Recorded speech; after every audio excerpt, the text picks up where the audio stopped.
We're back. This is Beyond the Border, and we are going to pick up where we left. I'm Elizabeth Garvish. I'm here with Audra Doyle. Will Miller. And Kila Marti. And we are all immigration attorneys that work locally in Atlanta.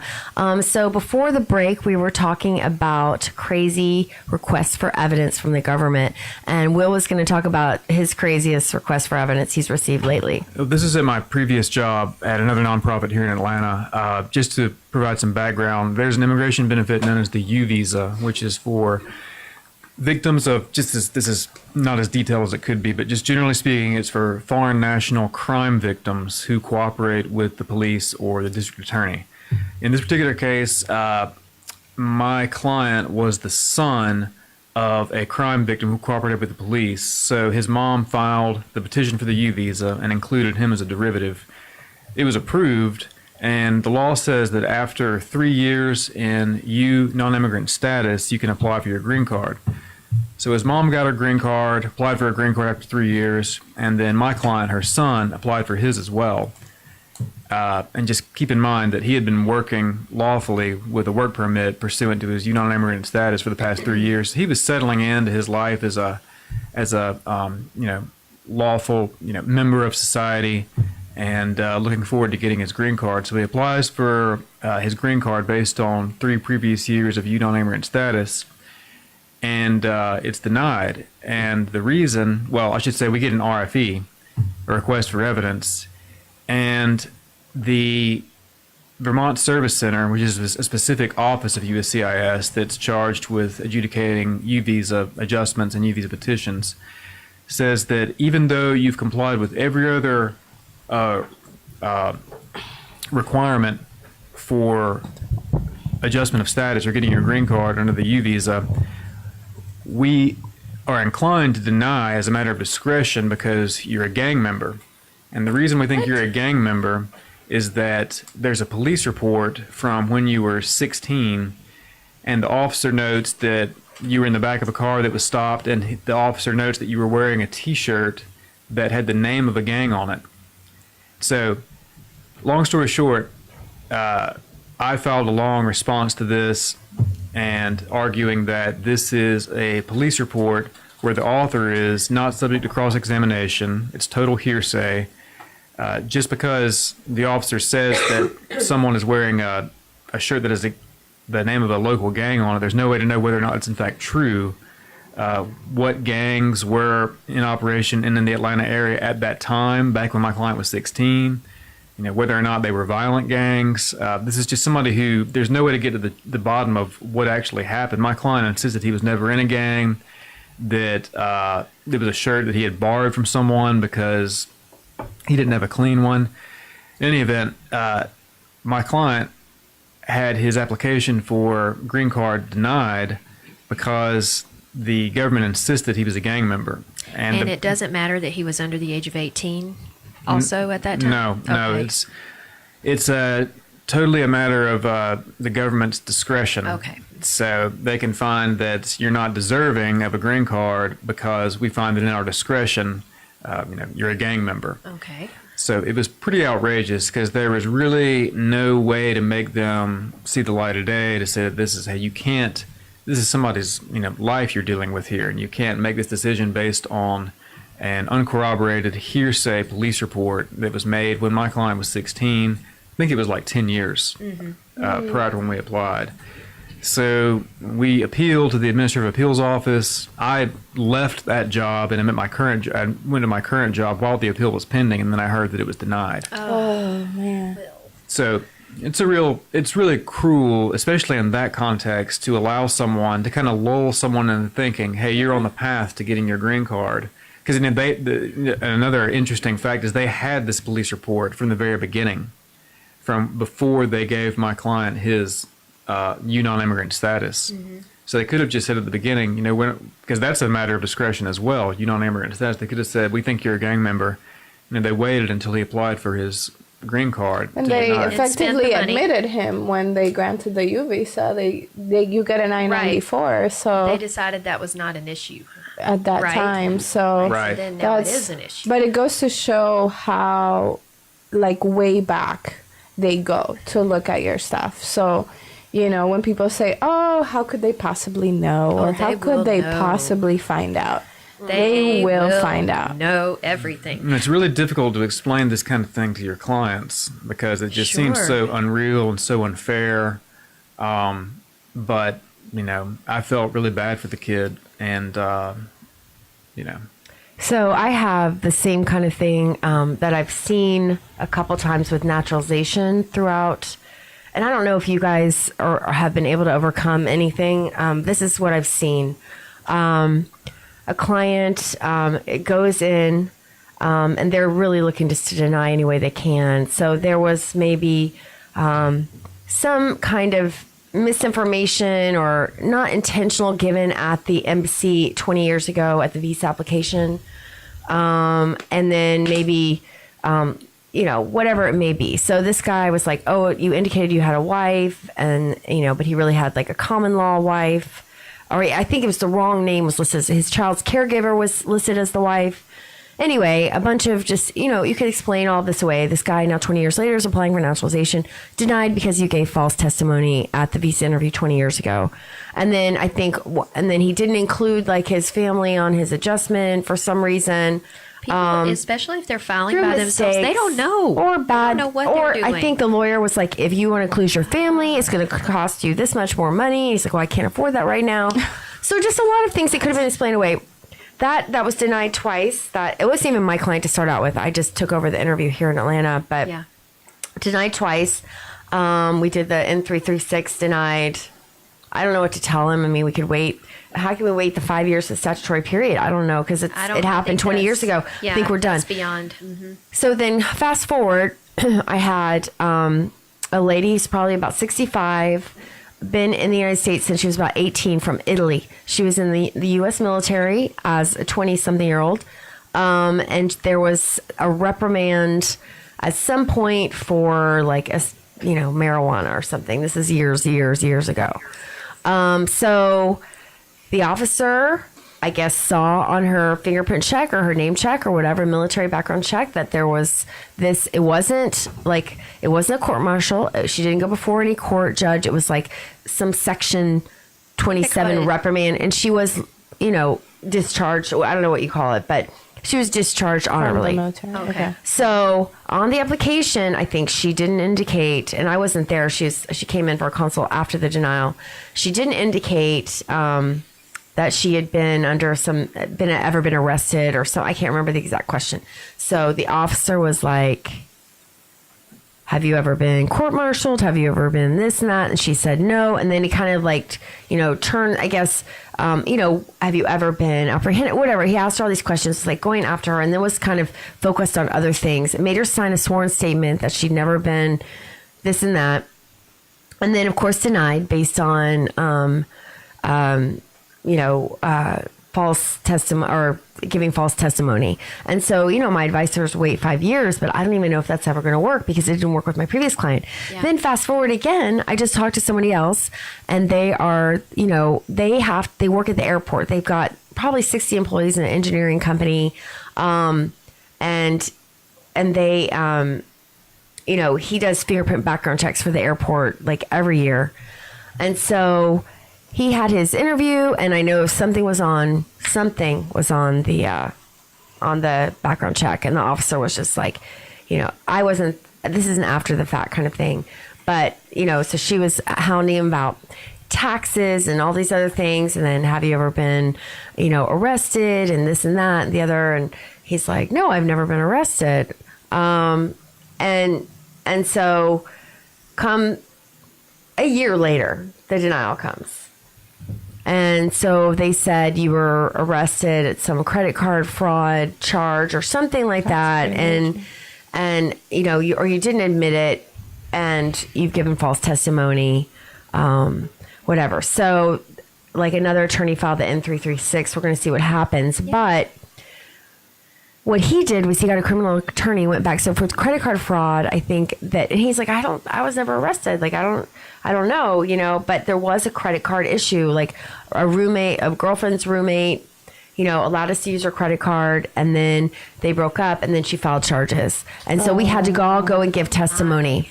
We had to all go and give testimony. So his name was there under the Secret Service, actually looks at the credit card fraud, I guess. This is in North Carolina in 1989. Oh, my Lord. And so his name was somehow there. And so the so a criminal attorney got in touch and then took his name off the arrest warrant. The And Secret Service? Secret Service, somehow, I saw the email chain.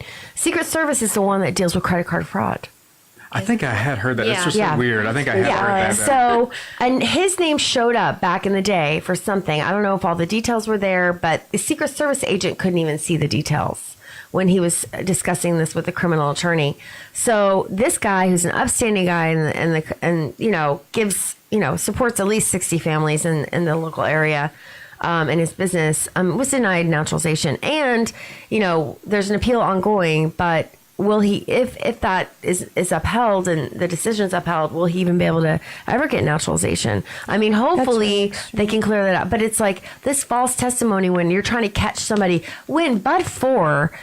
If you were arrested back in 1989 for something and never convicted, it's not going to affect your naturalization. If you had a little arrest when you were in the military, it's not going to affect your naturalization. But they get you and they trap you, and they're like, For answering for a lie no or instead of something yes.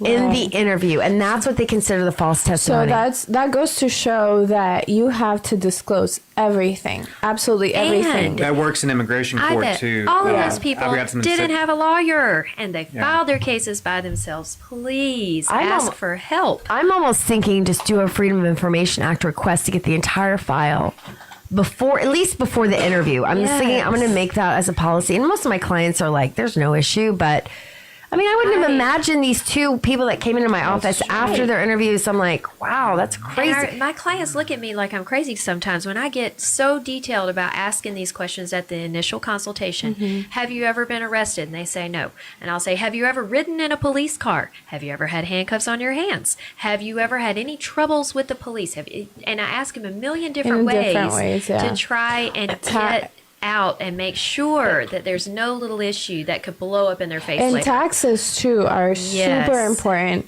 with naturalization. I had a bad experience last year with a lady that I was like, do you owe any back taxes? Do you owe any back taxes? Have you paid your taxes? Even if there's a payment plan, no big deal. It's fine. And so I told her, if you owe any back taxes, please bring proof that you have a payment plan. She's like, yeah, no, everything's taken care of. We get to the interview and the officer asks her, do you owe any back taxes? Yes, I do. And it's like, what? And you just want to fall on the floor. I mean, just, Right. And it's like, I guess she understood that I was asking her if she owed any back taxes that she doesn't have a payment plan on. Oh, my goodness. And so she's like, well, I owe them, but I'm paying them back and I have this agreement. And obviously, and then she says, I think I owe for 2016, 17. And then the officer goes, okay, well, bring those to me. And then she tells me, oh, no, it's actually 2015. So she didn't know her facts. Right. And so the officer is holding us to this standard. And how do you prove a negative at some point? So it just turned into this huge issue. Yeah, sorry, go ahead. No, go ahead. But that works in immigration court as well. I know that a local ALA attorney, an immigration judge, terminated her client's asylum claim because the client didn't think it was significant that he had been arrested for driving without a license. Oh, good gracious. So he gets on the stand, and That's a ride in a police car. one of the trial attorneys says, have you ever been arrested for driving without a license? And he says, yes. And, well, why didn't you list that on your application for asylum? Well, I forgot about it. So everything was kind of normal, and this ALA attorney's client left the stand, and then the trial attorney said, Judge, I'd like to terminate because based on false testimony. It's a newer immigration judge. He was kind of taken advantage of. I didn't think this was very honest or ethical what this trial attorney did. But if it was a Scrivener error, or if it was just like, you could correct that. But he didn't give false testimony under oath. I mean, I guess when you're writing on the application. In court, you know what it was? What really actually happened was, he said, have you ever been, this is on the stand in the immigration court during an individual hearing, have you ever been arrested No. Oh, boy. Well, it says here you were arrested for driving without a license. And he's Oh, like, yeah, I forgot about that. Yeah, there was this. And the thing one is, in this time. particular case, this ALA attorney thinks her client genuinely did forget about this. Now, you might think, so well, how could you nervous. possibly forget about being arrested? Thank well, you. I mean, I agree with that, but there are some things that, Some I mean, it's people tough to don't- remember certain things. Or when you're We going call to it go, Especially if arrest you've been- amnesia. We have a little term for it. Well, if Arrest you've been and you forget. traumatized, especially asylum seekers, Yes. there's a whole body of literature out there about how trauma affects memory I and agree. chronological memory and calling up certain other traumatic or stressful events. So, I mean, this ALA attorney thinks that her client genuinely forgot to mention this, and but the asylum case was thrown out and the guy was ordered deported Yeah. based on just forgetting about this one thing. and it's, you're preparing for the substantive issues of an asylum claim. You're thinking, okay, this is what I'm prepped for. And then all of a sudden you get asked a different question. Your brain is just like on one track and then you get deviated. It's hard. It's really tough. Yeah. Oh, yeah. And I mean, I don't know, like, I've never had that issue when I've been in the naturalization interview. So maybe it's without I had it in the counsel. waiting room where the client, oh, by the way, I had a DUI. Is that going to be a problem? No, And the I client mean, was my client for 10 years. Yeah, I'm just- And the day of his interview, after 10 years of being my client, he told me he had a DUI. And I was just like, no, I was wondering got about his like case approved. about oh kind my of goodness. trying to catch people. Trying to catch people Oh, and yes. that whole thing without I counsel. think I kind of step in before Oh, they yeah. start down that path. If Yeah. I'm in there, like I'll notice and I'll make sure that my client is really catching on to what the question thread, is. yeah. And if the client is not understanding, I'll say, please listen carefully. And the client will start to, wake up a little bit and Right. and really focus. I Is mean, that I your had strategy? one marriage case, and she's like, "Yeah, I've been married one time," and now I've always. This is years ago, but I was like, I told everyone, I said, if there's another child that's older and they're in like they have one divorce, like basically they've been married twice. Mm-hmm. If there's like an older child, you need to ask, are there previous marriages? You need to make sure. Are you sure it's just one marriage? Because we got into the interview and she's like, how many times have you been married? 4. And we listed 2 because she just her previous marriage. And like the officer was kind enough to be like, okay, I understand. Well, and I was hope like, they can see the looks on the attorney's faces. Like, I know. we have to have a little poker face, but most of the Atlanta officers, especially if they know us, they're going to give us the benefit of the doubt. And I'm sure you jump It's in your there and heart. like, oh, well, we need to disclose that right away. And Oh yeah. Try oh to- no. I mean, because she did. She told him the truth, but she didn't tell me. yeah, Yeah, so like it didn't matter. So I'm like, hope they okay. had the prior 3 divorce How many decrees. times have you been married? I mean, or whatever. It's like Yeah. I don't know. You've got to ask a specific question. So now we do. It's like you learn the hard way sometimes. Yes. I'm like that's like the trauma and stress of like that. Your heart stopping is like okay, but Yeah. it's fun stuff. Yeah. So, we always want to help our clients, but the main thing is our clients need to tell us everything. And I say the reason why is we can deal with it now. It's the beginning of your case. Okay. We can lay out, here's all the issues. You have had an arrest. We can deal with that. We can't deal with it on the day of the interview in the waiting room. It's too late. Like, then your case is likely not going to be finished that day. So I try to encourage them every way I can to give me all the details and make sure that I'm getting the information I need to file that case properly and push them through to an approval. Yeah, crazy times. So I don't know if you had it in your agenda to discuss this, but what about the current public charge changes that may happen in the future? I know there was a public comment period last fall on this issue. Isn't there also a lawsuit? There is, and I Is believe that for the State Department or for USCIS? for everything, I believe. Okay. The Yeah. whole public charge issue. Okay, so the State Department has already implemented new public charge rules. from what I understand. So if you go to the consulate, they're going to be much more strict on how they look at whether you are going to come to the United States and need help from the government, need financial assistance, things like that. And they've also expanded the things that they consider to be a public charge ground. So I think that food stamps used to not be a public charge ground, but now it is. And also I think that even if you have a sponsor, a financial sponsor, and you have a joint financial sponsor, and everything on your form that we're supposed to fill in is perfect, the money is there, everything looks great, that the State Department, those consular officers are looking beyond the form now. Right. Okay. So They that's have what's authority to happening go currently. and look at the totality of the Yes. circumstances. And what we've seen, at least in the Department of State context, even though it's not a requirement, they are denying immigrant visas for I-864s that are filled out by sponsors or joint sponsors who are not direct relatives. Yeah. Even though that's Okay. not a requirement, they have begun saying that. And also another, and I think this is going to impact a lot of people, is if it used to be that if you got assistance giving birth to a child here, Medicaid. it wasn't considered a public charge because even, number one, it's not a means tested benefit within the definition. And then in addition, the benefit is considered to be for the child, not for Which you. is a U.S. citizen child. The child is a U.S. citizen. You're talking about Medicaid? Yes. Yes. Right. What about- emergency Medicaid I've always assistance. thought Medicaid was a means tested benefit for purposes of like the Yeah. fee waiver, at least.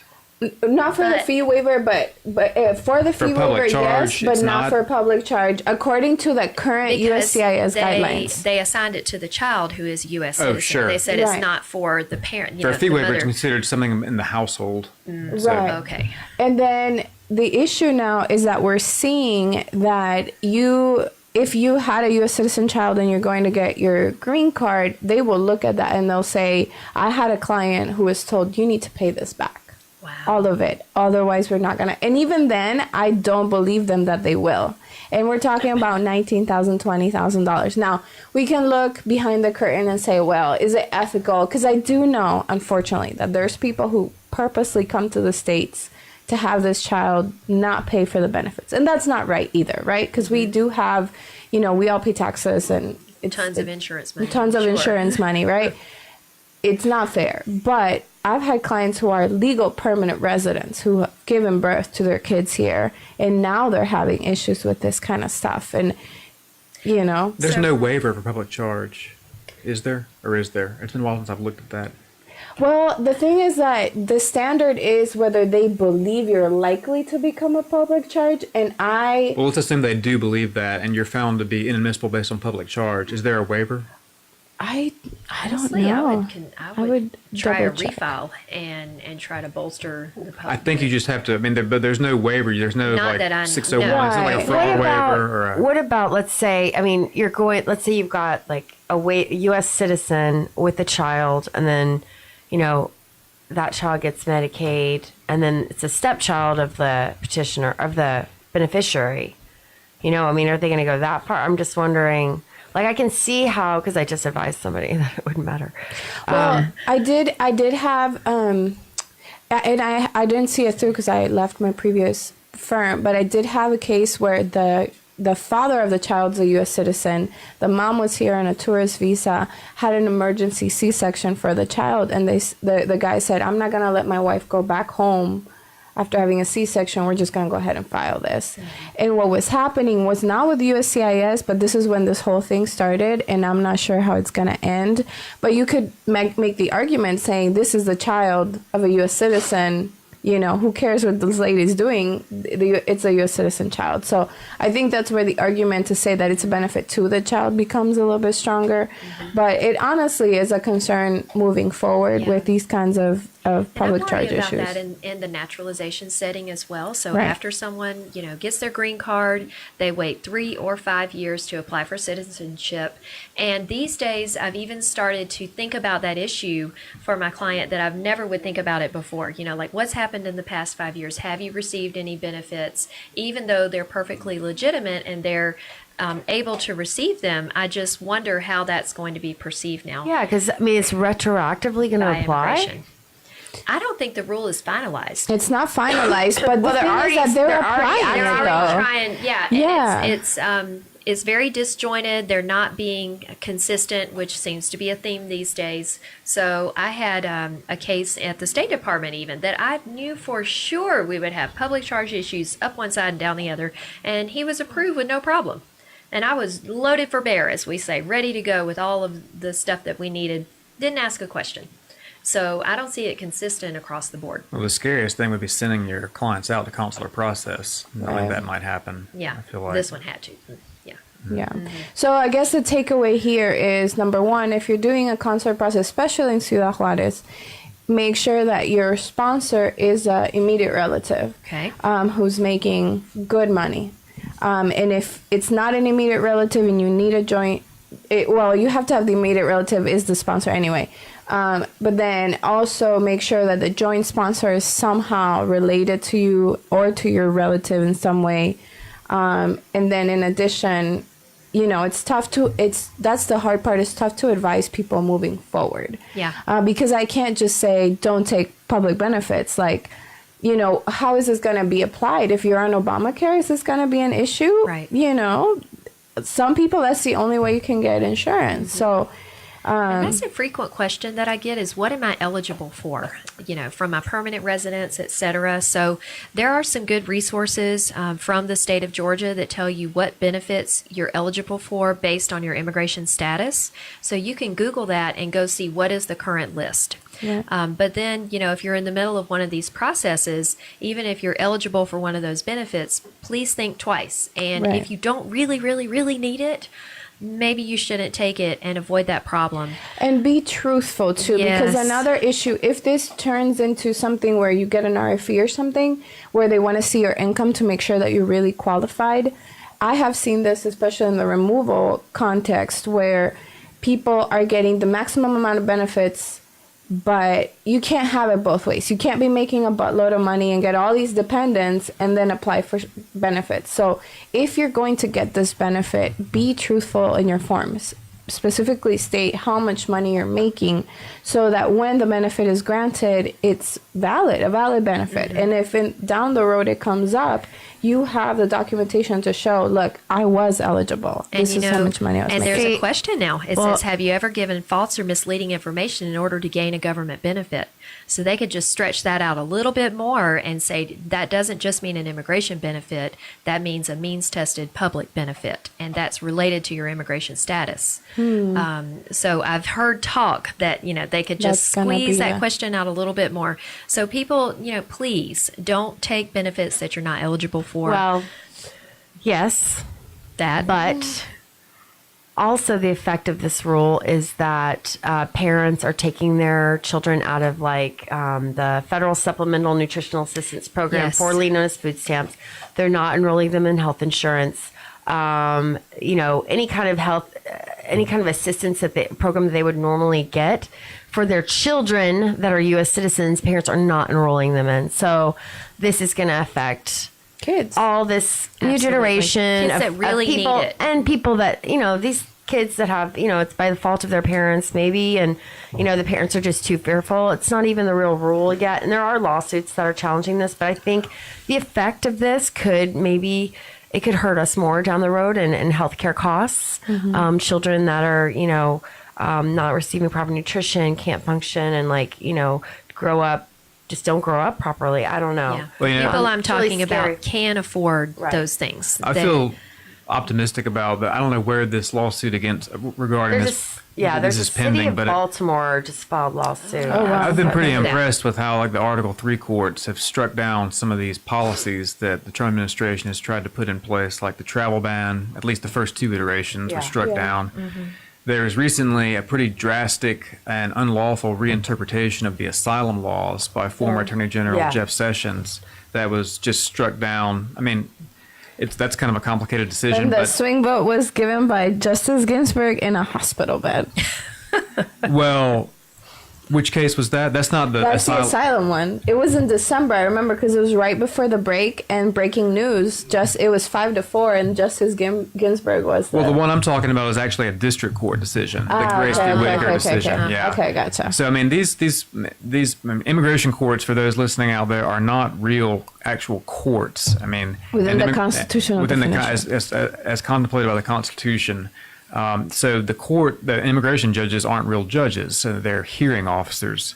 So these Article 3 courts under the Constitution are things like the federal district courts, and those judges, I feel like, are really stepping into the breach and doing what's right in a lot of these, with respect to a lot of these policies that the Trump administration is trying to implement. So nice to hear something hopeful. So hopefully that'll be the same with the public charge issue. Yeah, I think in the midst of all the angst that we've experienced, it's been really great to see how the average person is standing up.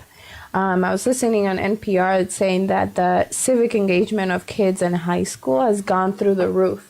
So it makes me really excited to think that in the future, it'll be our kids who are going to have these really important experiences early on, and hopefully it'll make for a better country in the future. That would be wonderful. Yeah. Yeah.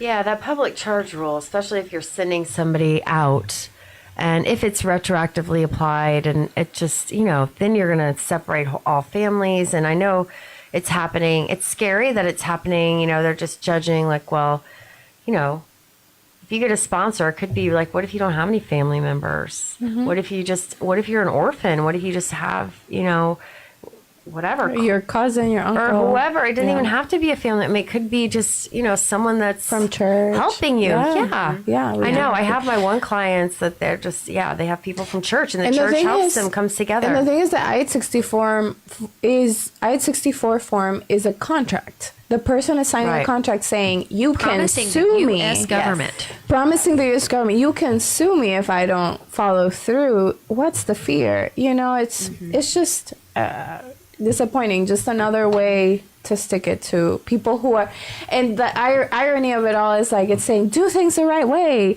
stay in line. We are doing it the right way. Like we're doing it the right way, but you're making it impossible. Yep. That just gets me. Yeah, if you did it the right way, I'm like, oh my goodness. There is in line. The get in line makes me want to tear my hair out. Well, there is no line. You're just going to get in this fantasy line. It's a wild cage. Yeah. Where is the line? I want to put all my clients in it right away. Oh my goodness. And speaking of lines, we do have lines on the Visa Bulletin. And the Visa Bulletin, historically, I don't think it's ever happened where we have had retrogression. That means that you have to wait in line right now for about a year to get a green card. If you are at the very top of your field, if you have extraordinary ability, you're one of the best and the brightest, everything's approved for the first time. Or a multinational manager, yep. For the first time ever, you can't get a green card right away. You have to wait in line for that. And that has been a huge shakeup in my world. I mean, how are you handling? We're trying to bridge the gap. How are you handling when, you've had your interview and now it's current for multinational managers? There's no premium processing, so we're waiting that time anyway. But now I'm like, hey, adjudicate my case, would you? Yeah. So we send. I just try to tell them as many ways as I can find. So I mail letters to the places where I know the file is located.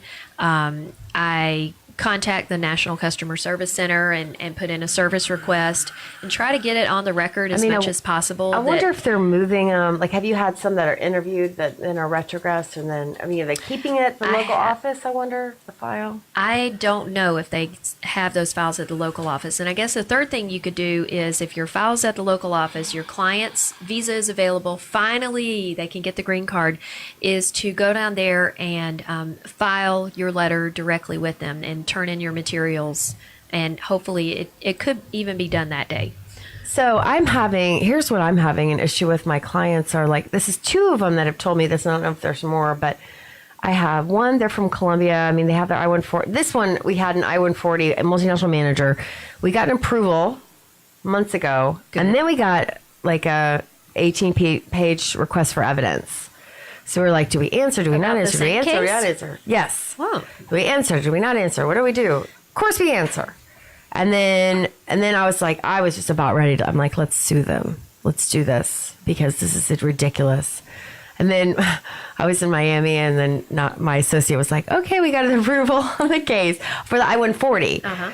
But my clients will not travel. They have advanced parole. They were too scared to travel. Yeah. And they're from Colombia. If it gets tonight and you're outside, what are you going to do? And then I have another client. They're from the UK. The same thing. We've had our interview. We're waiting. We've already done a portability for them. So they moved to a different job. They will not travel. They are too scared. And these are like multinational manager executives. I know. Traveling always, if there can be a problem is when somebody is out of the United States. It just throws us. I know, but it's like we're going on 2 years. Yeah, I know. We want to go home for Christmas. I'm like, you can go. Yeah. That's how important it is to them, Right. you know? Can I say something real quick about the delays in visa bulletin with removal proceedings? I know we're kind of running up on our time, and I wanted to make sure that people are aware about this, is that for special immigrant juvenile status, which is an immigration benefit awarded to foreign national minor children under 18, those kids are often in... 21. Oh, I'm sorry. Well, you have to get it. It's under 21. You have to get the predicate order under 18 in Georgia. So you can apply for your green card based on having received SIJS, but it's subject to the visa bulletin as well. Right now, there's like a 2-year delay. Once you get your visa, you have to... EB4? Is that what I believe is? so, It's yeah. EB4, and it's specifically delayed for Honduras, the Northern Triangle. Honduras. So if you're from any other country, you're fine. Those 3 countries are delayed. So in the past, what would generally happen is these kids in proceedings, they would have an approved I-360, SIJS, and the immigration judge would just continue the case to give time for the visa bulletin to get current. And then the kid could apply for his or her green card in removal proceedings in immigration court. Now, the judges have begun deporting these kids. And mind you, an approved I-360, the law is clear that this child has been admitted now. They're admitted to the country with an approved I-360. So, what are you going to do now? Like... It's pretty inconsistent because judges will generally and really are required to continue U visa cases, pending U visas, but they won't, and that's not an admission. You've just got a pending application for non-immigrant status, but they're deporting kids who already been admitted and are waiting for their priority date to be current. What happens when the priority date is current? The consular process, or you have the deportation order? Well, that's the thing, is there's a little bit of confusion, I think, on the government's part about that as to whether or not how that deportation order is going to affect the kid trying to get back in. But, there's been a couple of orders appealed, and they're pending at the Board of Immigration Appeals, and I just don't think this could possibly... Who is shut down right now? Are they shut down? No, they're still So operating. they're getting removal orders, but are they removing the kids? No, I don't think they're actually executing the orders. And I think ICE would not go after a child. Like, that would be really bad. Which is just more waste and inefficiency if they're ordering them deported but not actually deporting them. But I just can't imagine that's what Congress intended when they enacted the SIJ laws, to have these kids are going to be deported if the priority date's not current. Yeah. So. And that's, it's kind of a mangled mess with and I'm blanking out on the... Help me out, Will. The Jeff Sessions case that kind of did away with matter of Avetician, that the administrative closure. Castro Tomb. Yeah, I'm actually speaking on that. I can't believe I forgot. But basically saying, you can't admin close these waiver cases. You have to either get voluntary departure. So it's basically dismantling the I-601A for people who are in removal proceedings. And then with this, it's looping that in, saying no continuances, no mercy whatsoever. Like, it's frustrating. The strange thing about immigration court is that immigration judges, insofar as they are judges, are supposed to be impartial arbiters of the law. They're not supposed to be biased one way or the other toward the respondent, foreign national, or towards the government. But they are, under the law, employees. And what was their most of them? Their previous job was the trial attorney. Generally, most immigration judges were working for the Department of Homeland Security before becoming judges, and DHS is the body charged with prosecuting removal proceedings. So they generally have a prosecutorial bent for the most part. I don't know there's a single immigration judge in Georgia, in Atlanta, or down at the Stewart Detention Center who used to be with the private bar. Wilson. I know Wilson was with oil. He was at the Department of Justice, Office of Immigration Litigation. So. Well, let me tell you, the funniest thing I've heard lately is from an ICE officer. And he told me that whenever an attorney contacts ICE, they always take that very, very seriously. And they listen carefully to the attorney and they really take it into consideration. If the attorney does what now? If they contact ICE. So he is my client now. And yeah, so he is my client and he wanted me to contact the government. And his thinking was that, well, you know, I used to work for ICE. And whenever an attorney would contact our office, we would just always take that very seriously.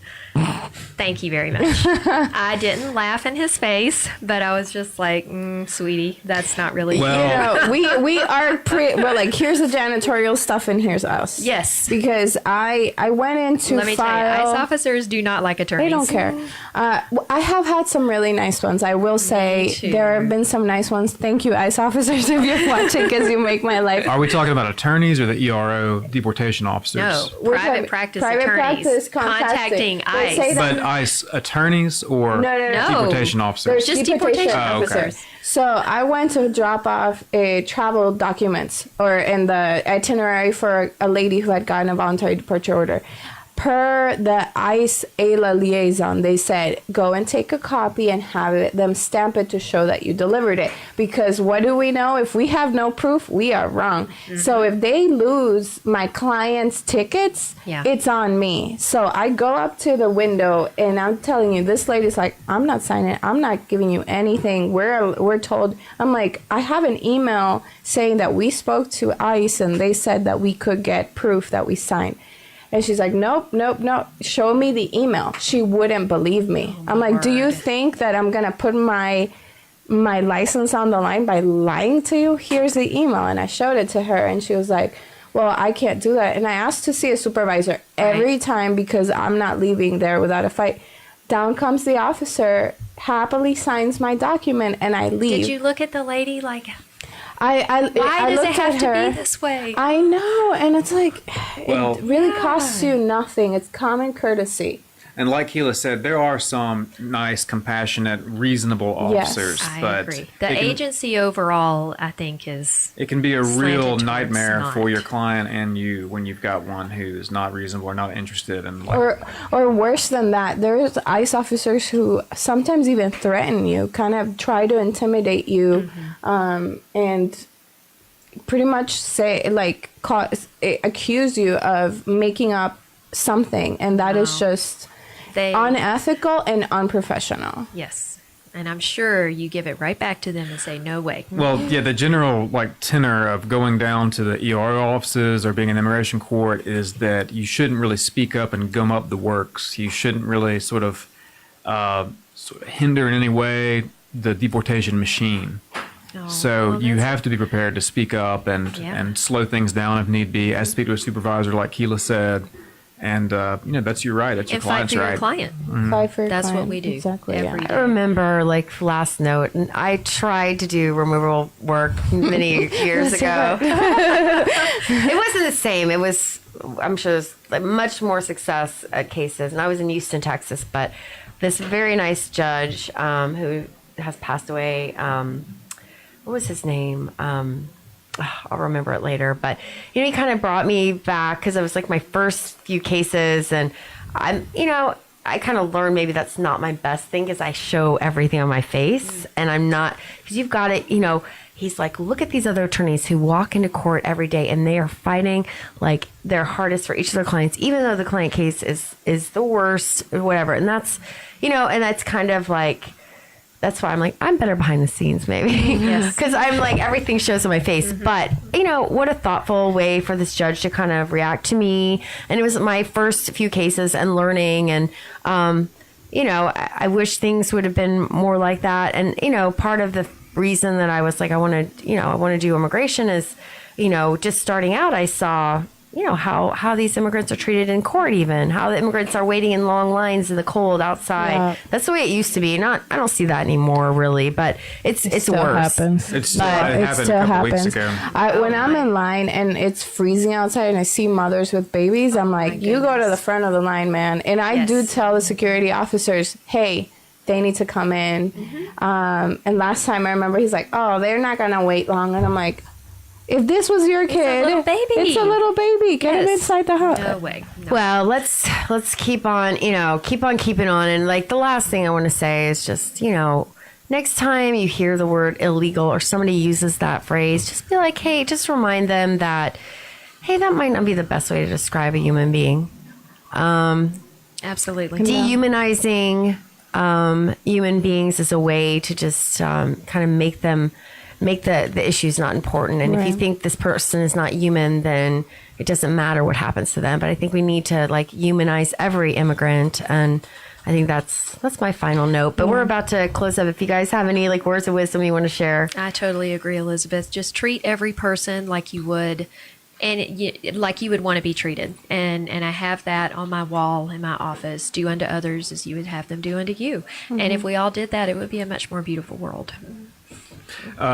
Sure, I'll echo that. I mean, I do think that I was born and raised in South Georgia from a place that's got a pretty strong tradition of just like cultural Christianity, not necessarily like true Christianity. I'm not really don't identify with a particular religion, but it always is ironic to me when you hear Christian or people that profess to be Christians who are demonizing these folks, because I do feel like if they read the Bible, they would see that humanity is comprised of not just Absolutely. Americans, but of people from all over the world. So. And Christ himself was not American. He was from another part of the world, the part of the world that we right now are super hostile to. Yeah. So I guess, again, on the bandwagon, history has a funny way of repeating itself and switching around. We have a saying in Spanish, hoy por ti, mañana por mí, today for you, tomorrow for me. And you just never know when you're going to be in a situation or in a position where you're going to need somebody else's help. And so it's so important to make sure that we're building up the kind of reaction that we wouldn't want to have towards ourselves. Yeah. So in this documentary, like Justice Ginsburg was like doing a speech. She's like, at the end, it was like, whatever's our slogan on our coins is e pluribus unum, which is out of many one. Yeah. So I think let's look back at all of our everyone who's here now. I mean, we all came from somewhere. This is a nation of immigrants. So if we could unite, that would probably be the best thing that we could do. I mean, look back to our founding fathers. We could get other things done. Yes. And we keep fighting, guys. But I just wanted everyone to give their contact information. So if anyone has questions, reach out. Google us. I'm Elizabeth Garvish, Garvish Immigration Law Group. It's goimmigrationlaw.com. I am Audra Doyle at Gene Padberg and Associates, and my number is 404-325-5858. I'm Will Miller. I'm a 100% removal defense attorney at the Latin American Association, a nonprofit. You can most easily reach me in my email, wmiller@thelaa.org. And I'm Keila Marti. You can call me at 678-796-8845. You can email me at keila@martilawfirm.com or through Facebook. I check my Facebook page every day. So Marti Law Firm LLC on Facebook. Thanks, everyone. Have a Thank you. great Thank you, y'all. Saturday.